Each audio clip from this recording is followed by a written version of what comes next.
I'm Frank Vaughn. It's still September 16th, 2025, and this is going to be a bit more of a conversational one. And I want to talk about Charlie Kirk. I want to talk about geopolitics, and I want to talk about how all these things are linked and go through some of the theories that people are putting out there and talk about what I realistically think happened, or at least the things that I know firmly happened. The first thing I want to address is everybody keeps asking me, I just got another text message as to whether or not I'm going to the We Unify conference this weekend. I shared 2 months ago that I couldn't make it, that there was a conflict, and I shared that with the organizers. I offered to appear virtually, but I had never received a response to the email indicating that I had such a conflict.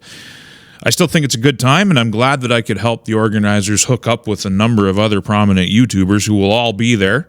I think, to do a panel with Clyde, but now they've got Bernier in that spot. So I don't know if I'll ever get invited again, but it is what it is. I had to do what I had to do. Now back to Charlie Kirk. Charlie was into, I shouldn't call him Charlie because I didn't know him. I should call him Mr. Kirk. I'll probably just call him Kirk. Kirk was a free thinker. And it's been surprising to me because I've seen some of his stuff, but I wasn't a dedicated follower. I didn't watch all his stuff all the time. There's only so much time everybody has in a day, right, to consume media. So there's only so much Charlie Kirk media I consumed up until he was assassinated in public before the eyes of the world. So then I started digging a little bit deeper. And I understand fundamentally why this man was dangerous to a lot of vested interests in the United States, but also around the world. It's not just a U.S. problem.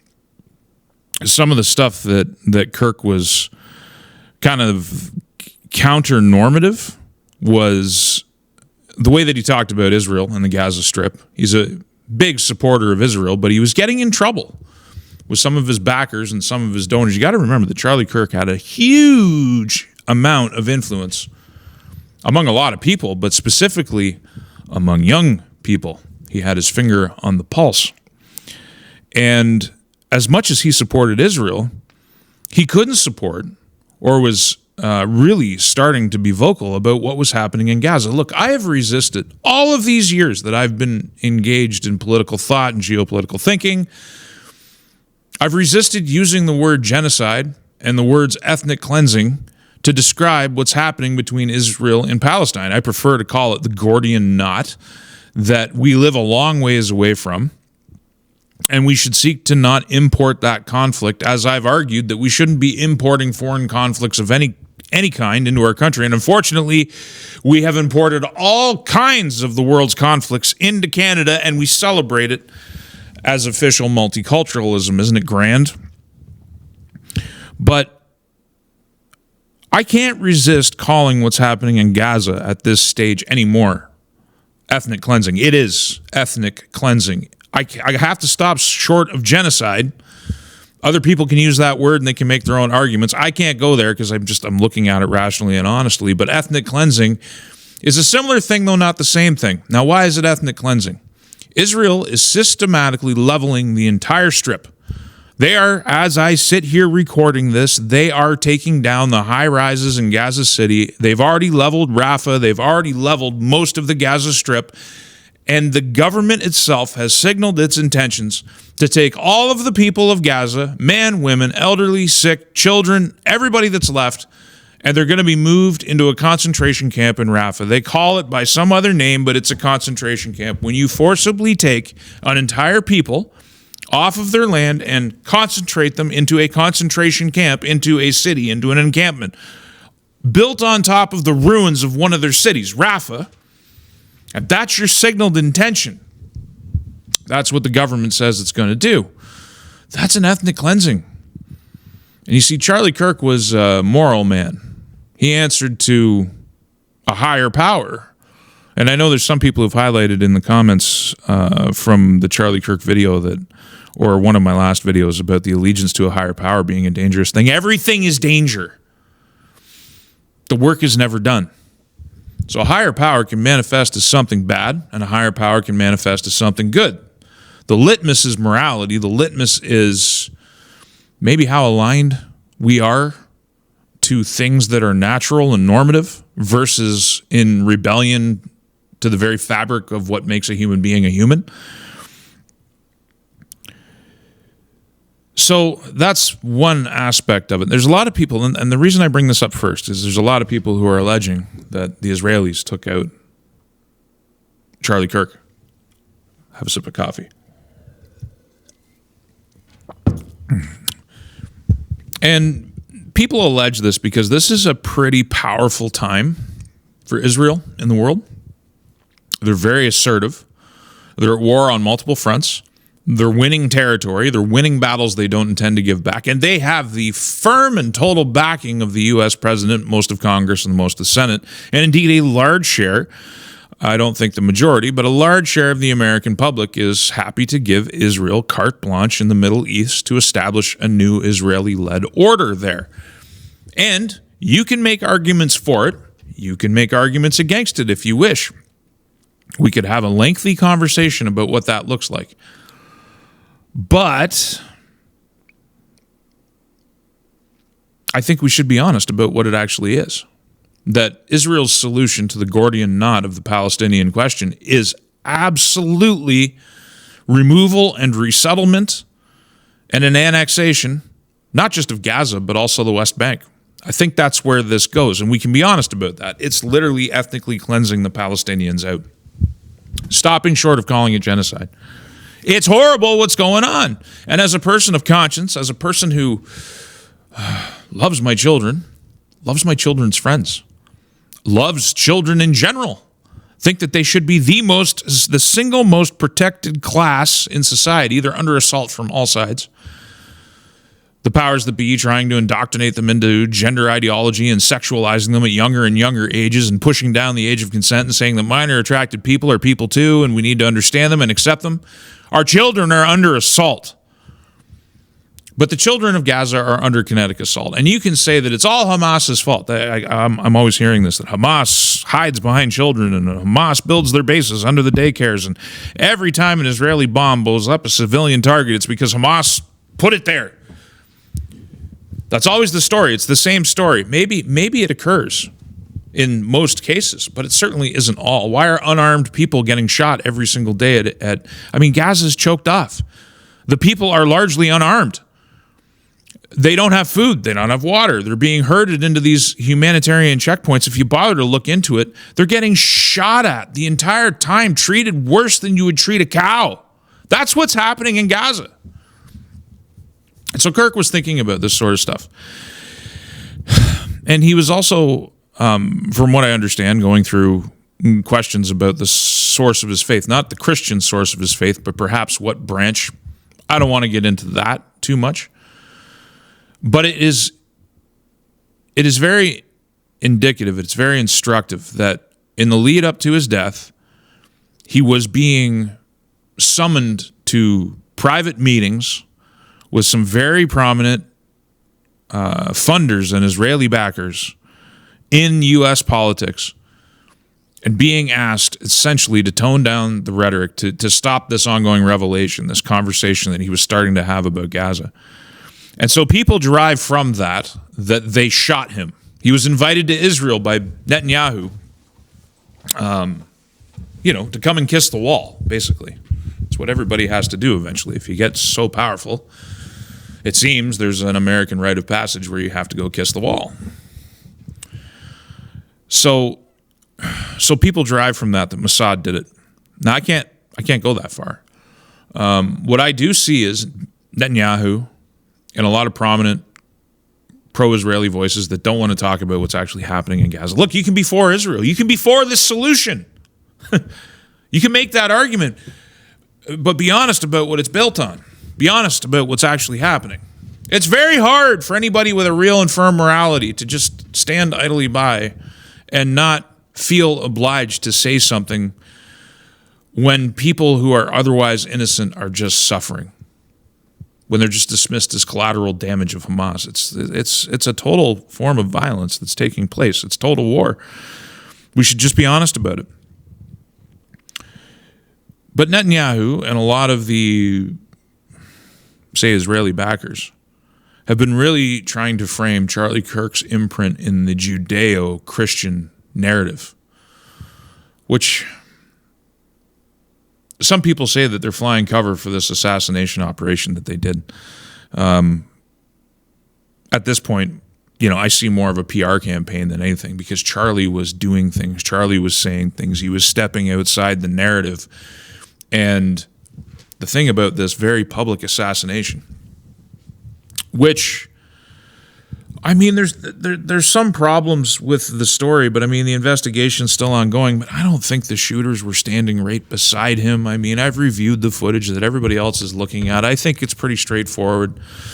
Rifle shot from whatever distance from that rooftop. I think it's pretty obvious what actually went down. You've got to... And the thing is, we do live in a world where MK Ultra and all these other projects did occur. So this guy could have done it, and maybe he's part of a larger intelligence operation. I don't know. It's still early days here. I'm not ready to make sweeping conclusions any more than I'm ready to just say Israel killed him. A lot of people are willing to say that. I think I see a PR campaign. I see the fact that this man was shot and the way that he was shot brings a lot of new eyeballs onto his work. And we have to ask, what was his work? Where was he going? What was he saying in the weeks leading up to this? Here was a guy who was looking to primary Lindsey Graham out of existence. I don't think I've heard a single person talking about that just yet. Taking out Lindsey Graham is one of the principal neocon, pro-Israel, anti-Iran voices. Like, this guy is the linchpin in the current neocon way of looking at the world. And Charlie Kirk was committed to destroying him. He was actually saying that if Lindsey Graham doesn't get primaried out of existence, then there is no free and fair elections left in the United States. That's a pretty powerful thing. Now, Lindsey Graham questioning the narrative on Israel, questioning, other narratives, calling things into question, telling too much truth, basically. So I think you see a PR campaign to try and own the legacy. That's what I'm willing to firmly say at this point. The evidence seems to suggest very clearly that is, one way or another, what we're seeing. Maybe there's more to it. Again, I weigh information. That's why I've waited this long to even record my thoughts on this. But it's a matter of owning the legacy. All of these new eyes pouring over everything Charlie Kirk did, pouring over Turning Point, this motivation, this clear-cut example of how very different the right or the good people or whatever you want to call the side that would support Charlie Kirk versus the reaction, the hate of the other side. These people, I'm not going to show it. I'm just going to keep talking. The very same people are cheering and hugging in reaction to Luigi Mangione, if I'm pronouncing that right, Mangione, having his terrorism charges dropped. The murder count will stand. Free Luigi. Everybody's calling for this guy to be free. He shot a guy in cold blood. He shot a CEO in cold blood. He shot a prominent public figure in cold blood. There's been a lot of people getting shot in cold blood. It's not coming from the right. The right didn't burn down a single city block. The good, whatever you want to call the side, the people reacting in anger to Charlie Kirk, channeled it constructively, peacefully, didn't burn anything down, didn't commit counteracts of violence. They don't want to. The left and right, good and evil, are not the same. And I think the alignment, the left-right axis, is becoming far more about good and evil than it is anything else. Because those are the real forces that drive this world forward. Those are the real forces around which all historical events turn. And they morph and they change and they flow into and out of culture and into and out of politics and political thought and the things that we talk about. And right now we see this marriage between liberalism and so-called progressivism and very evil tendencies, narcissistic tendencies, materialistic tendencies, selfish tendencies, violence, the ends justifying the means at all cost.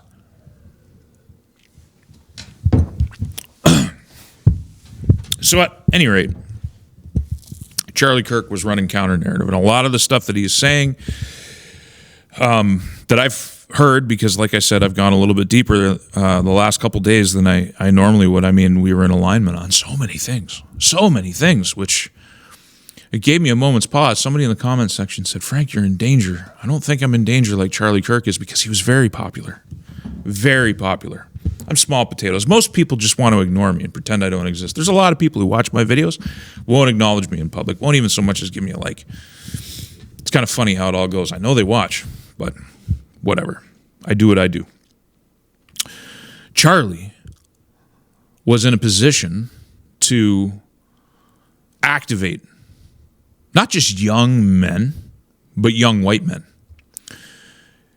whose value has been under constant assault. Now, this is accepting the label white based on skin pigment. The label itself, white men, is a denial of individuated identity. But you see, the conversation is bounded in linguistic terms. You want to talk about sorcery. You want to talk about what magic actually is. It's words and how we use words. The left, they are far better sorcerers than the right. But Charlie Kirk was a very effective sorcerer himself when it comes to words. Don't take that too literally. It's about what you can do with your words. And he was dialed into young people in a way that most people can't comprehend. And that's why he was truly dangerous. And he had a warning for the world on top of everything else I've talked about here.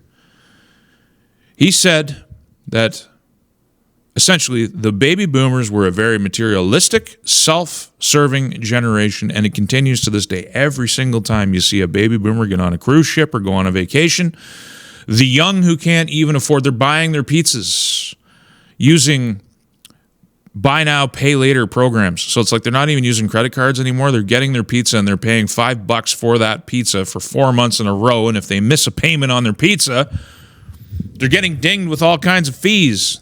They're getting raked in a whole new way. They feel like they have no future. The men have been feminized. The women have been masculinized. Everything is upside down. Nothing works. Everything's broken. Instead of having young men going into the trades and actually pursuing that, trades have been demeaned. Construction's been demeaned for years. Public servants and people in education have looked with scorn on the working man. If you're in a sewer and you're cleaning out a clogged pipe, you have to stay in school so that you don't have to do that job, even though that man might be perfectly happy, building a perfectly happy family, maybe making more money than you. He's looked down on with scorn. The people who keep the lights on, the people who keep the toilets flushing, the people who keep the water coming out of your taps are looked on with derision. And this has affected young white men more than anybody else. At the same time, they're being told that they are expendable, they're useless. The dating pool has been completely screwed up. It's really bad. It's really bad. Mr. Kirk was tied into that. He understood that, and he understood where it went, echoing some of the warnings that I've made on my own channel about the impending rise of radicalism, socialist radicalism. We are back to the dichotomy, the traditional dichotomy between international socialism and national socialism. It's like a repeat with vastly different circumstances. So there are people in the world who want to restore the value of the nation state and a new multipolar order that can generate prosperity for the young. And then there are those who are dedicated to the international order, which is based on old thinking. It's based on entitlement. It's based on selfishness. It's based on narcissism. It's based on this idea of androgyny being that destroying individuation in the West and celebrating individuation of culture in every other part of the world is somehow going to lead to and maybe they don't even care if it leads to a good outcome. Like maybe they don't even care. They're throwing darts at the wall, hoping something sticks because they really have no idea what's going on. They're dying out too, right? This generation of people who have been in power for a long time and have dedicated and bent the arms of power towards their own ends, they stopped having children too. So they're faced with the same demographic problems that everybody else is. But at any rate, Kirk was in a position at 31 years old with a beautiful family, a leading example. I mean, one of the other things that he was talking about was Epstein. And you have to be a fool. You have to be a light-blinded fool to not come to the firm and concrete conclusion that Epstein had deep ties to the intelligence community, whether the CIA or Mossad, mainly Mossad. He got his start from people who were tied to Mossad. I mean, come on. It doesn't matter the copious volumes of word salad that comes out of politicians and the people who are at the moment standing in the way of actually finding out what Epstein was all about. And I mean, it doesn't matter how much they pour a coating of words on it. It is what it is. And Kirk saw that. He saw that. These are dangerous things to see for people in his position. So powerful was he. So dialed in was he. Challenging. Going to you understand the importance of the universities and public education when it comes to indoctrination, when it comes to indoctrinating a nation. We've known this since Prussian times. The Prussians were the ones that gave us public schooling. It was about regimenting society for Prussia around a militarized society. Look what they built with it. So the schools ever since have become an ideological battleground. And it's never been more intense than it is in 2025. So what was Kirk doing? First off, he was married, he had kids. These weren't polygamists. These were traditionalists with traditional values. They lived it. He was beyond blackmail. At least it certainly seems he was beyond blackmail. He was certainly beyond reproach. They had resorted to inviting him to private gatherings and berating him for his views, threatening his funding, trying to undermine him. But it doesn't appear they could blackmail him. Show me anywhere that they could. I'm willing to look at that evidence. I'm not saying that everything in what I'm saying is firm and right. This is why I don't react quickly, because I like to think about things. I like to know what I'm talking about.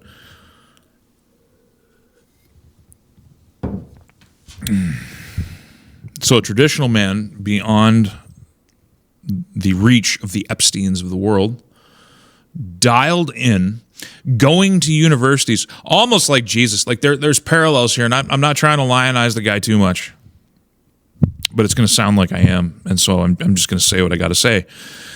Jesus went to each and every town. He sat outside the town. He invited people to come and see him. He wasn't forceful. He just went there and allowed people to come and listen. Now, Charlie, you can argue he took it a step further. He went into the den of evil. He went into the manufacturing colonies of this ideological miasma that we find ourselves in right now, this counter-natural, destructive chaos thing that is coming out of culture and coming out of education. He went into the dens and he gave them a microphone and he talked to them reasonably. And he did it every day. And he was effective. He was changing minds. And he was screwing up the ideological factory. He was screwing up the future. Gen Z is becoming radicalized.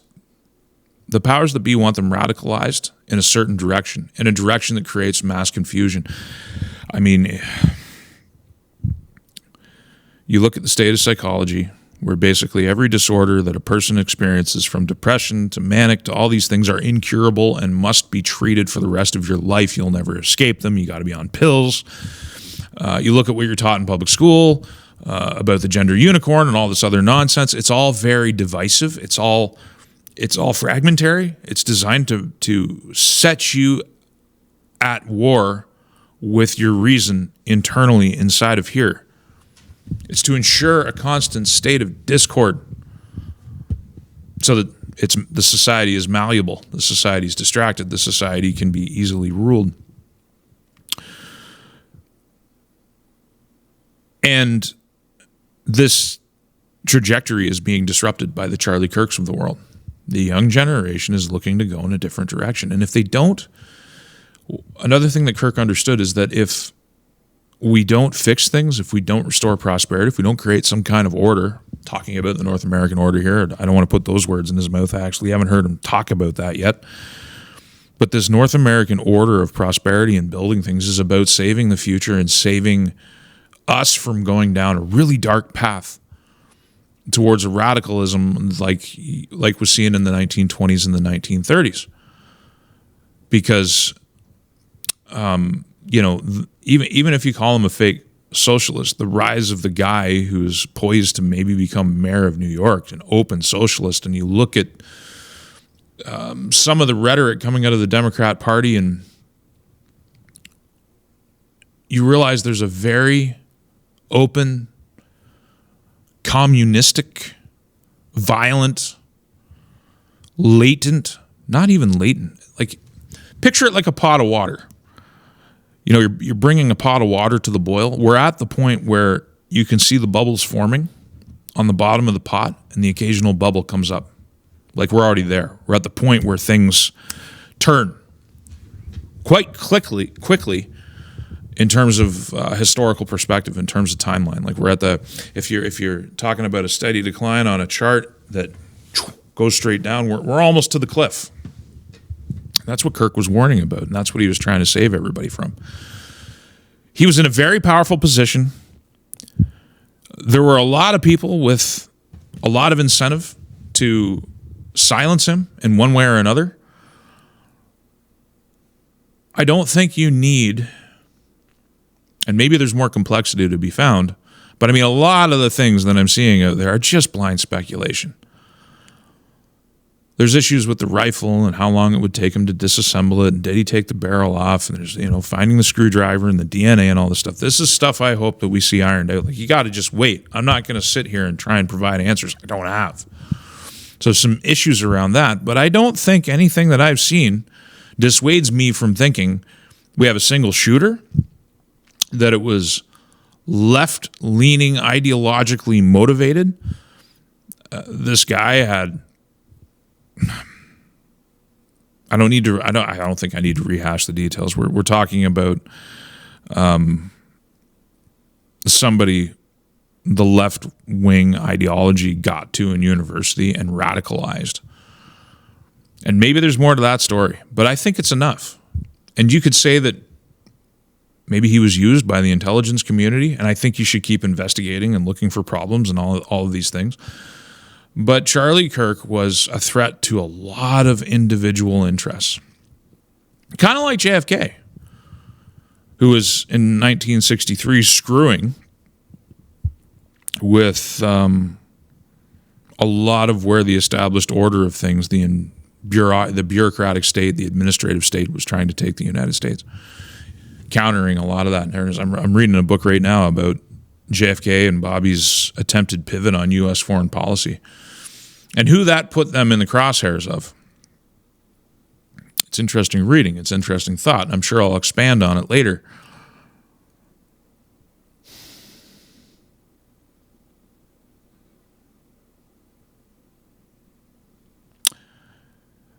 I don't have much more to say about it right now. I think